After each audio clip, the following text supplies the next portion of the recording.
It's been over 20 years since my near-fatal car accident. I remember the severe pain and the bills piling up. I felt overwhelmed and confused, not knowing who to turn to. I'm attorney Jared Spingarn, and if you've been injured in an accident, you can turn to me. When you hire Jared, you're not just another client, but treated like family. I take each case personally. Hire Jared and get an attorney that will fight to get the results you deserve. Ser camionero es una tarea difícil. No todo el mundo puede dejar a su familia por tanto tiempo. Por eso debemos apoyarlo y ayudarlo durante sus viajes por esas carreteras.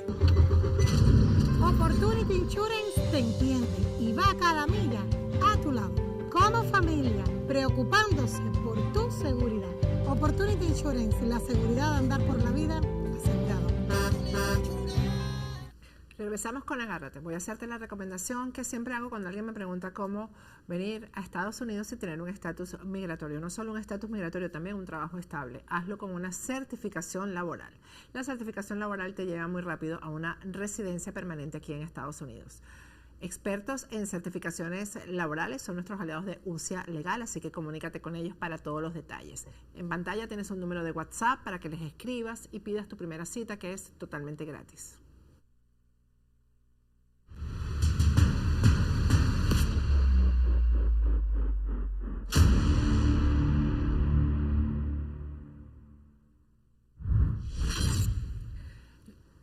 Regresamos con Agárrate.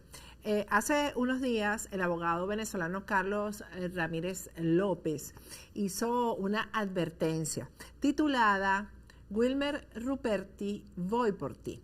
Wilmer Ruperti, hay que recordar, es un empresario enchufadísimo del chavismo, fue el que le salvó a Chávez la vida cuando el paro petrolero, haciendo el transporte del petróleo con sus gandolas, y de ahí se enchufó para siempre. Ese es Wilmer Ruperti a grandes rasgos. Vamos a escuchar lo que dijo Carlos Ramírez López y después vamos a conversar con él. Se están cumpliendo 2 años de la muerte de mi hermano, el periodista José Rafael Ramírez.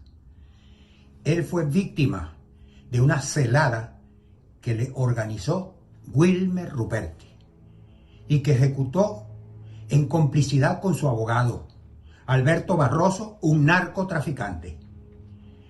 Y digo con un narcotraficante porque así fue determinado por la propia Tribunal Supremo de Justicia de Venezuela en Caracas, mediante una sentencia en la que le pidió a España su extradición, porque tiene doble ciudadanía y se había fugado para España. Ese narcotraficante fue el que contrató a Wilmer Ruperti para ejecutar esta celada, y allí participaron Luisa Estela Morales, entonces presidente del Tribunal Supremo de Justicia, que cometió el exceso de haber destituido a medianoche al juez que le dictó a mi hermano una medida cautelar después de estar 3 años en la cárcel sin juicio. Lo destituyó y en la misma medianoche le nombró a una sustituto porque en la mañana revocara la orden de libertad que este juez había dado de casa por cárcel. También Luisa Ortega Díaz, que dirigió a la pandilla de fiscales que le lanzó encima a José Rafael para matarlo. Incluso algunos de esos fiscales viven hoy aquí en Estados Unidos y ya están pidiendo asilo, y estoy tras ellos. No pueden escapar de la acción de la justicia. Ni los jueces, ni los fiscales, ni Luisa Ortega Díaz, ni Luisa Estela Morales, ni menos tampoco Barroso, ni Wilmer Ruperti. Voy por ti, Wilmer Ruperti. Bien, vamos a conversar con Carlos Ramírez López, y he de decir que José Rafael Ramírez era mi amigo, muy querido, el periodista, el gordo. Yo siempre le decía, mi gordo. Yo le decía, tú eres mío, mi gordo. José Rafael ya no está con nosotros, pero la justicia prevalece. Gracias, Carlos, por atendernos, y explícanos bien qué significa esto de que vas por Wilmer Ruperti. Él fue quien organizó prácticamente el crimen contra José Rafael. Él se sintió con derecho de atacarlo, porque en el periódico que era de Tanao Jerge, el reporte de la economía, diario Reporte de la Economía, un periodista sacaba una columna, creo que era Leocenis García, publicaba una columna, y en esa columna mencionaba frecuentemente a Wilmer Ruperti, que en sus barcos había indicios de que transportaba unas sustancias ilícitas, que además de petróleo transportaba sustancias ilícitas. Y él venía haciéndole esos señalamientos, y entonces Ruperti decidió acabar con aquello. Pero entonces citó a través de Alberto Barroso, él designó al abogado Alberto Barroso, su abogado, para que montara una celada directamente contra Leocenis García y el dueño del periódico. Y los convocó a un restaurante porque quería conversar con ellos para llegar a un acuerdo. Ellos sospecharon que era una celada, y entonces agarraron a José Rafael, le dijeron, mira, vete tú para allá a ver qué es lo que ellos quieren, porque el uno estaba ocupado y tal, lo mandaron. José no sabía nada de eso. Y llega ya al sitio, en un centro comercial en Caracas, y el hombre está allí y le dice, aquí está el sobre con el dinero, allí hay una cantidad y después te vamos a dar otra cantidad en los Estados Unidos, vamos a vernos en Estados Unidos para darte el resto. José Rafael no sabía de qué estaba pasando, y en ese momento, en ese preciso instante, le entrega el sobre. José agarra el sobre y llegan unos funcionarios de la PTJ, que estaba, la oficina de PTJ estaba a 2 cuadras de allí, cerquita. Y le dicen, usted está detenido por delito de extorsión. ¿Cómo que estoy detenido? ¿Cuál extorsión que estoy haciendo yo? La sorpresa natural.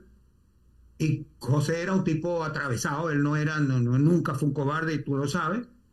Y él dijo, no tienen por qué, yo no tengo por qué ir, no me pongan ninguna esposa, vamos para allá a ver qué es lo que está pasando. Y se fue con ellos caminando a 2 cuadras y entró. Estando allí, le dicen, no, usted está detenido, queda detenido por el delito de extorsión. Llega también el jefe de seguridad de Wilmer Ruperti y se lo llevan preso. Yo me acuerdo incluso, Patricia, que en ese momento cuando lo llevan preso, lo trasladan a un tribunal para hacerle la audiencia de presentación. En la audiencia de presentación simplemente aquí está el delito tal, no lo dejaron ni hablar, cerrado el caso y queda preso. Bueno, José estuvo preso 3 años y medio prácticamente. La otra que hubo una audiencia pocos días después, la audiencia preliminar, en donde ni lo dejaron hablar. El juicio tenía que haber continuado con nombramiento de defensor, con las defensas que le iba a invocar, de deposición de pruebas. No hubo nada de eso. Pasaron 3 años y medio sin juicio. Lo llevaron a La Planta, la cárcel más peligrosa que en ese momento había en Venezuela, en Caracas. Allí estuvo José 3 años y medio. Desesperado ya, por tanto, se declaró en huelga de hambre. Y estuvo montones de días en huelga de hambre, lo iban a dejar morir. Intervino la Cruz Roja, que el escándalo que había. Y mandaron unos funcionarios de la Cruz Roja que reclamaron y se movieron. Bueno, vamos a sacarlo, y lo llevaron en una patrulla, lo esposaron en una foto que anda por allí circulando. Yo creo que se la mandé al productor. Sí, vamos a poner la producción que lo llevaron amarrado, esposado en una camilla, muriéndose. Aquel exceso, llevarlo ahí muriéndose, esposado en una camilla como que si fuera, bueno. Así lo llevaron al hospital militar.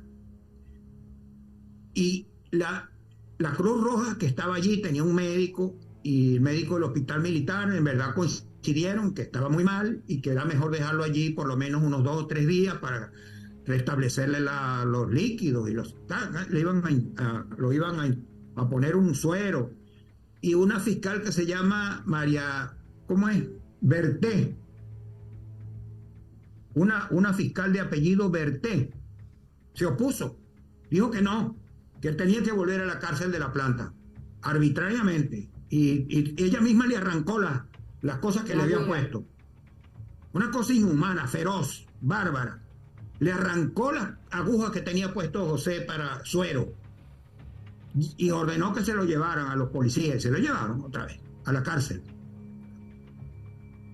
Un juez al que le habían asignado el caso, porque entonces uno se inhibía y se inhibía el otro, y muchas maneras de retrasar el juicio, y en medio de eso entonces el juez que se encarga del caso, de apellido Piñero, le llevan que está constatado el grave estado de salud en que se encontraba, y dicta una medida de libertad casa por cárcel. Dice, no, es mejor que vamos a mandarlo a su casa, está preso, no puede salir del país, y le dicta su medida cautelar. Entonces presidente del Tribunal Supremo de Justicia, Luis Estela Morales, a medianoche destituyó al juez, dictó el auto de detención de destitución del juez y le nombró a otra juez que agarró el caso. Yo amanecí allí en el tribunal, y cuando llegué al tribunal la juez estaba allí y no quería recibir nada, estaba encerrada en el despacho. Pues se revoca, sin decir por qué, la orden de libertad, y siga en la cárcel en la planta, sí, ahí en la cárcel. Entonces allí siguió Patricia 3 años y medio. Para completar y alargar más el proceso, le inventaron una demanda de difamación. Wilmer Ruperti le metió entonces una demanda de difamación, que es un juicio de acción privada. Exacto. Y lo mezclaron con este que es de acción pública, una incompatibilidad procesal. Evidentemente la intención era seguir retrasando aquello para impedir que saliera. En aquella maniobra se llevaron, entonces pasó el tiempo y seguía preso José, seguía preso. Entonces, bueno, ya de tanta cosa que ya no pudieron, no había manera que siguieran con aquello, le dieron la libertad bajo casa por cárcel, con obligación de presentarse al tribunal cada 15 días. Él vivía en Maracay, tenía que ver el sacrificio de venir cada 15 días a Maracay a presentarse al tribunal para nada. Y bueno, José murió en esta situación. Nunca hubo un debido proceso, nunca hubo demostración de culpabilidad en nada. El sobre con dinero no apareció nunca en el expediente, se lo llevarían los mismos policías, sabrá Dios. Bueno, fue una cosa, un crimen horrendo, Patricia. Y entonces Luisa Ortega Díaz, que era la fiscal en ese momento general, allí ella designó a un fiscal especial para que tramitara todo lo referente a la acusación y todas las cosas. Ese fiscal especial, me dicen que está ahora uno de ellos dos, está aquí en Estados Unidos. Sí, te iba a preguntar si están identificados los fiscales que participaron, si los tienes identificados. Sí, los tenemos identificados. Lo que pasa es que yo manejo demasiadas cosas y tengo muchas cosas en la cabeza, ¿no? Y tengo que tomar nota de algunas cosas. Pero el principal fue Daniel Medina. Daniel Medina fue el encargado. ¿Y está aquí en Estados Unidos? Gineira Hakima fue la otra fiscal. Sí, viven aquí en Estados Unidos. No me consta que Daniel Medina viva aquí. Me consta que Gineira Hakima sí está aquí.